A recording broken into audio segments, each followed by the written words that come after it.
first from Mary Lacques, and Mary has been involved in building the movement from the ground up in Hawaii for many years. She's an organizer with Hawai'i Seed, which was really the most effective statewide organization doing the work of resisting biotechnology in Hawaii.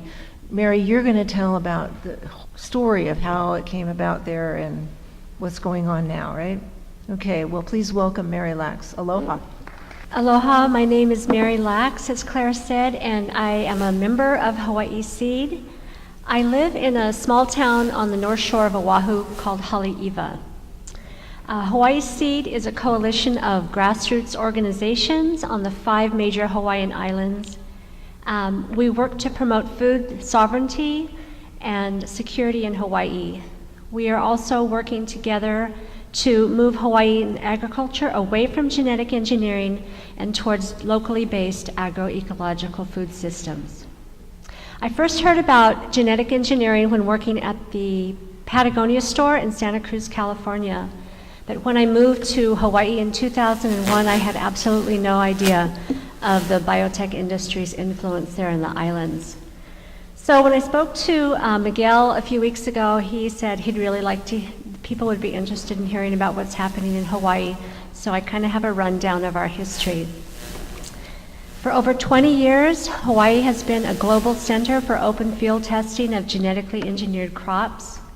But there is a powerful and growing movement in Hawaii determined to protect the land, water, and people's health from the impacts of the agrochemical industry. Hawaii is the endangered species capital of the world, and these multinational corporations have been using these fragile islands for experiments. Experimenting with new chemical crop combinations, biopharmaceuticals, and other products. They pollute our air, environment, our environmental commons as they patent the global genetic commons for great, great profit. How did this come to pass in a place that has always been referred to as paradise? I think in order to fully understand this present-day dilemma, we need to take a few minutes to talk about the history of Hawaii. The first Polynesians arrived in Hawaii between 500 and 800 AD. These voyagers, these first settlers in Hawaii, introduced pigs and chickens, as well as taro, sweet potato, breadfruit, bananas, coconut, mountain apples, turmeric, and sweet potatoes. The ancient Hawaiians developed a system of diversified agroforestry and aquaculture called an ahu pua'a system. This system was a land use model utilizing regional watersheds from the mountains to the low-lying valleys to the nearshore reefs and out to the ocean. The produce of the land complemented the rich source of protein found in the sea. This brilliant system provided sustenance for what's estimated to be between 800,000 and 1 million inhabitants of the islands. In fact, one of the smaller islands, the island of Molokai, was considered the breadbasket of all the islands, with between 80 and 100 fish ponds and massive acreage of taro plants. Today, Monsanto is the largest employer on the island of Molokai.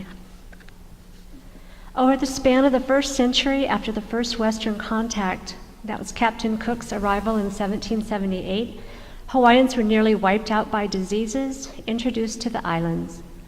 They had no resistance to influenza, smallpox, measles, or whooping cough.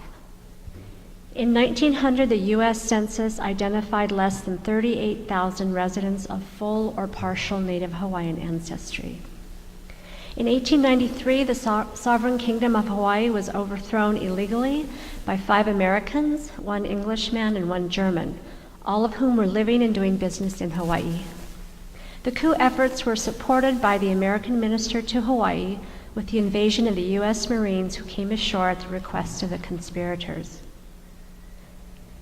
In the late 19th century, it was the ability to move vast amounts of water to formerly arid locations and the steady supply of cheap foreign labor from Asia that transformed the islands into the world's leading sugarcane and pineapple producers. During nearly 2 centuries, sugar production proliferated in Hawaii. It dominated the landscape, culture, and economy of the islands. There were 5 American companies who ran this business and purchased large tracts of land and gradually increased their power and influence. In recent decades, Hawaii underwent a rapid transformation as many pineapple canneries and farms and sugarcane producers closed their doors due to workers organizing and demanding their rights and the shift in production of sugar to Cuba. This demise of plantation agriculture in the islands set the stage for the present Big 5 companies that are now dominating Hawaiian agriculture. Dow, Pioneer DuPont, Syngenta, Monsanto, and BASF are all doing business in Hawaii. The 6th largest agrochemical company, Bayer, doesn't have a physical presence in Hawaii, but they're there. The 3 of their neonicotinoids chemicals are used to treat the seed corn before it's shipped out from Hawaii. In the mid-1990s, these companies were courted to come to Hawaii, and the Hawaii state legislature enacted laws to financially assist and protect these companies. In fact, our governor was named Biotech Governor of the Year in 2002. The industry often states that they came to Hawaii because of the year-round growing season, but it's not just Hawaii's good weather they were after. They came because they saw the islands as an exploitable community that was left with an economic void when the sugar plantations left. All of the infrastructure and irrigation ditch systems were left intact, as well as an industry-friendly local government and statewide university system. They also had the assurance that if anything was to go wrong with their experimental crops, the contamination would be contained, since Hawaii is the most isolated landmass in the world. Our publicly funded state university system, which also has the distinction of being a land-grant institute, whose mission is to assist farmers in Hawaii and the entire Pacific Rim, is perfectly situated to be the center for agroecological tropical research for this entire region. But instead, the university has predominantly partnered with these biotech giants. For example, in 2012, Monsanto gave the university $500,000 to establish the Monsanto Research Fellows Fund. These agrochemical companies are in Hawaii for 2 reasons. The seed corn industry is producing the parent line of GE seeds, which are then shipped to the Midwest and grown out, and then shipped internationally for planting. The other reason they are in Hawaii is to conduct open-air experimental field trials of yet-to-be-approved crops, which require the spraying of pesticides on an almost daily basis. So, for example, the EPA and USDA are about to approve 2,4-D and dicamba-resistant crops. Enlist Duo, Dow's proprietary products, which is a combination of 2,4-D and glyphosate, they're all ready to be approved. So these pesticide-promoting crops have been tested in Hawaii for years and years before reaching approval. That is why Hawaii is referred to as a sacrificial zone. So it's pretty apparent the significant role that Hawaii plays in the global big picture of these multinational corporations. This is a quote from the head of Syngenta in Hawaii. He proudly states that every seed corn that is shipped around the world touches Hawaii in some way. In 2002, Claire Cummings was invited to Hawaii to educate residents about genetic engineering in the presence of the biotech operations in the islands. Soon thereafter, Big Island residents formed a group that eventually became Hawaii Seed. These early days of the citizens' resistance to the agrochemical companies saw many successes, the majority of which took place in the courtroom. Hawaii is fortunate to have the environmental law firm Earth Justice. They have an office in Honolulu. In 2006, they and the Center for Food Safety successfully litigated against Monsanto and other companies testing biopharmaceutical crops in Hawaii. A federal judge ruled that the government did not follow proper procedure in allowing the trials. These companies were growing undisclosed crops such as the AIDS virus and hepatitis vaccine. Earth Justice was also able to halt a company from producing a GE novel algae to test an experimental drug that was proposed for the Kona coast of the Big Island of Hawaii. In 2005 and 2006, a controversy erupted at the University of Hawaii over the patenting and genetic engineering research of Hawaiian varieties of taro. After a long struggle and many hours of testimony, meetings, and protests, the University of Hawaii ripped up the 3 patents of the Hawaiian varieties of taro. In December of 2011, residents of Waimea in West Kauai filed suit against DuPont Pioneer, citing multiple violations of law regarding the pesticide and land management of their test fields upwind of residential homes and schools. Pioneer's approximately 1,000 acres are directly across the Waimea River from the community. For over 10 years, residents have been living with fugitive pesticide drift and dust and waking up in the middle of the night to the sound of tractors and the smells of chemicals being applied. Because of the lawsuit, it was revealed that 90 pesticide formulations and 63 active ingredients had been sprayed on these neighboring crops, including the organophosphate chlorpyrifos, which was found in Waimea Canyon Middle School. By law, it cannot be used in or near people's homes, and exposure to children is illegal. The herbicide atrazine was also found in the drinking water at the school. On several occasions, children and teachers have become very ill. In one incident, at least 10 children collapsed and were sent to the hospital.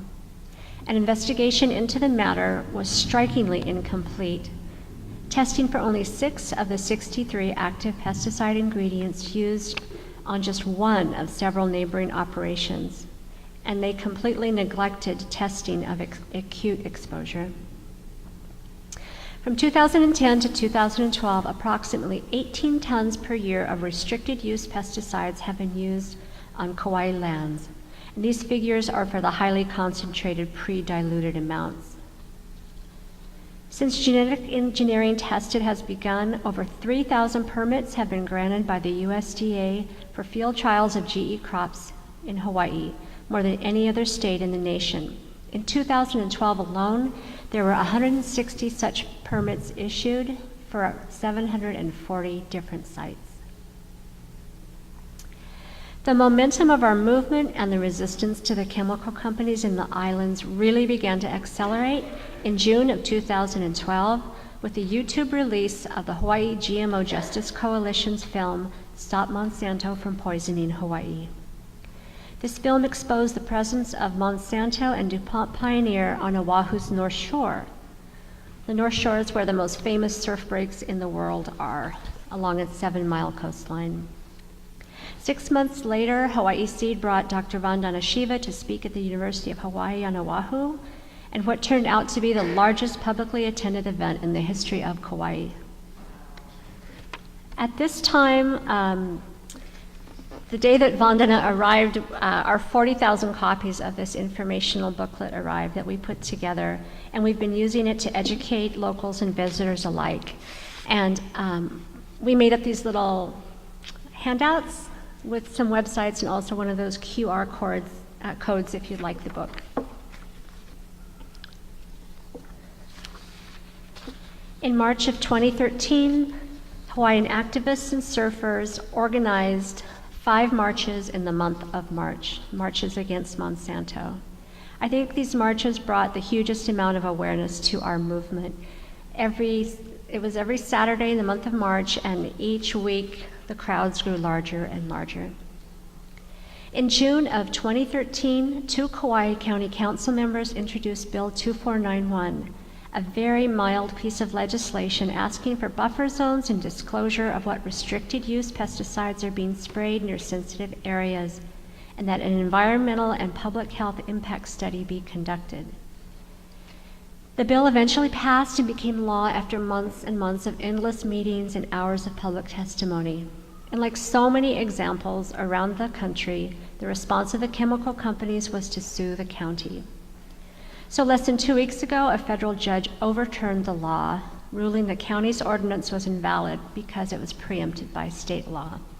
It's a word you're going to hear all through the weekend is preemption. The County of Hawaii Island also passed a law last year banning the growth of any new GE crops. Currently, Maui County has successfully gathered enough signatures to place a GE moratorium on the November ballot. And both Joe and Bruce are here from Maui if you want to talk to them about their initiative. Something we're all rallying around, of course. As far as labeling legislation in Hawaii, we usually have at least 15 to 20 GE labeling bills introduced each year, but they have never made it out of committee because the resistance from the legislators that hold key positions in agriculture block it every time. But thanks to watchdog groups in the islands, we now have hard numbers exposing campaign contributions from the chemical cartel to our elected officials. In April of this year, the Center for Food Safety opened an office in Honolulu, and the impact on our movement has been extremely positive. But it has been the collective effort of a variety of groups and individuals from all corners of the island that have brought and continue to bring the awareness around these issues to the general public, who in turn can eventually influence our elected officials. So our reality is we live on islands in the middle of the Pacific Ocean. We import 90% of our food.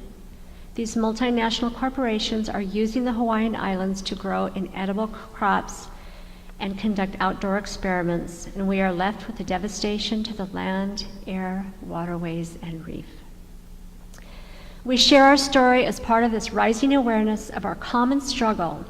It is through this struggle that we are connected in solidarity with people around the world who are facing varied forms of exploitation and devastation stemming from the corporate capitalist food system. The movement in Hawaii is working tirelessly to make our very, very enlightened state motto a reality. Ua mau ke ea o ka aina I ke pono. The life of the land is perpetuated in righteousness. Mahalo for the opportunity to share our story.